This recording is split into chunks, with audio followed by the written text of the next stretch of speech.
Hi, I'm Stephan Papadakis. We're here at Formula Drift Long Beach. We're part of the Rockstar Energy Drink Nexen Tire Toyota Corolla IM team. And this is our new car for this year, a Toyota Corolla IM. And the driver is Fredric Aasbo. It's really fun because, you know, build a new car and it's the first of its kind at the drift course. So we started life as a brand new 2017 Corolla IM. It was front wheel drive originally, but they actually make a four wheel drive variant called a RS 150X. Google it. We made it rear wheel drive. So under the hood here, we actually use a 2.7 liter, what they call the 2AR FE engine, 2.7 liter, 4-cylinder. We turbocharge it, and it actually has a nitrous on top of that. So it makes about 850 horsepower with just the turbo boost, and then we have 150 horsepower nitrous, get a nice even 1,000 horsepower out of it.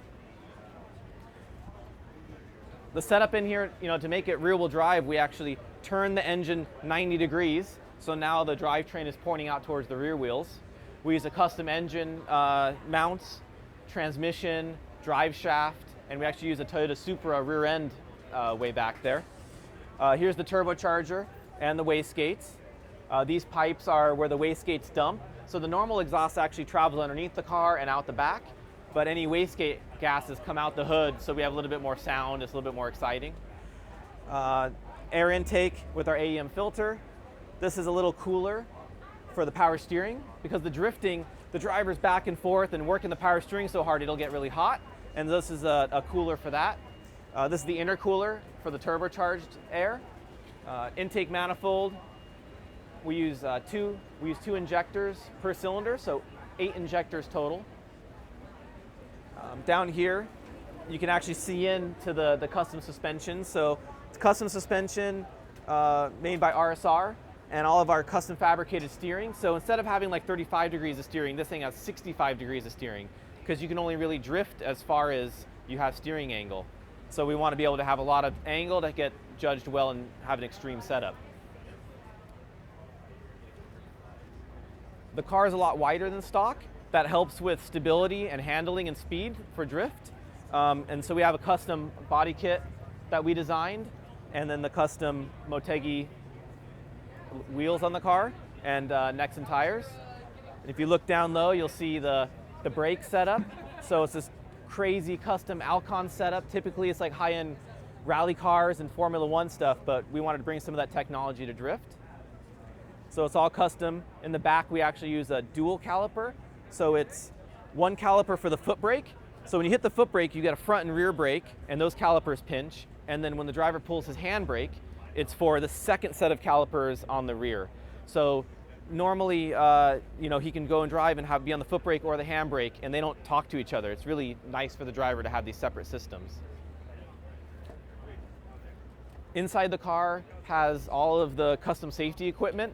So full roll cage, and the drift cars are really cool because they actually have a passenger seat with all the same safety that the driver has. So we take people for rides all the time, and like media day, we'll take like photographers and video people for rides. The red handle is actually the handbrake, so that's for the rear brake only. You see the AEM dash up there, so I can actually turn that on, and you'll see that light up. So that's where our custom Papadakis Racing logo. So that's RPM and all of the data like temperatures and pressures and such for the driver. And there's no switches. Everything is through this keypad. So ignition, start the engine there, turn the headlights on, you know, whatever it says right there, it does. Arm the nitrous. And then we have a couple of knobs down there in the center. One is for the fire extinguisher system. So the fire pull, if the driver pulls that, the fire extinguisher goes off and it'll put out if there's any kind of fire. And that other tilt and knob is for a brake bias. So you can have more front or rear brake bias. Fun thing about having a four-door is it's easy to get to all the parts to work on.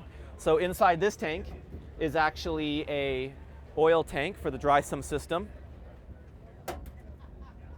That's where you'd actually fill the oil. And there's lines that run front to back for the engine. The pink bottle there is our nitrous bottle, and the white bottle is for the fire extinguisher system.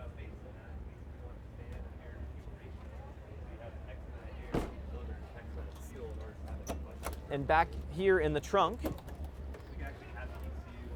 so it's a rear-mounted radiator.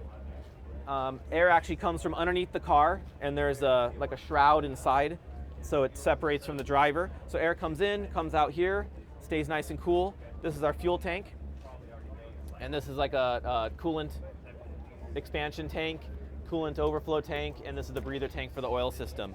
So all the stuff is in the back of the car. That way, if there's an overflow for oil or water, it goes out of the back of the car and doesn't run under any of the tires and can stay safe. So that's the tour of the car front to back, and hope you enjoyed it.